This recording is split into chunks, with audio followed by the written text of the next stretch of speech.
Okay, so we are standing in the sacred area of Largo, Argentina. This is one of the best places in the city where you understand how Rome is full of different layers. Rome is sort of like a lasagna with all the ancient layers and everything mixing in between. So if you look around, you can see some of the modern buildings. If you look over to your left, you'll see a medieval tower. And then if you look just in front and down, you can see ancient ruins. These were discovered almost by accident, just a little over 100 years ago. And these are ruins that come from the Republican era of Rome, so much older than the imperial age.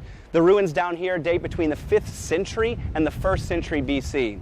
But most fascinating is a very important historical event that took place just where you see the theater across the street. So just to the left and underneath that theater is where the portico of the theater of Pompey the Great used to stand. And this is where the Senate was meeting in March of 44 BC, the Ides of March. So this is where Julius Caesar was actually assassinated.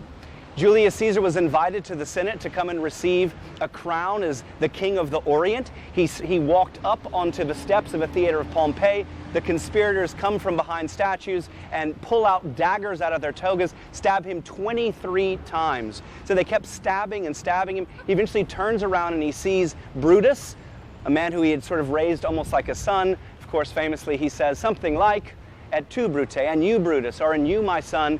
He throws his toga over his head and he falls to his death. Perhaps the most famous Roman of all time lost his life just over there.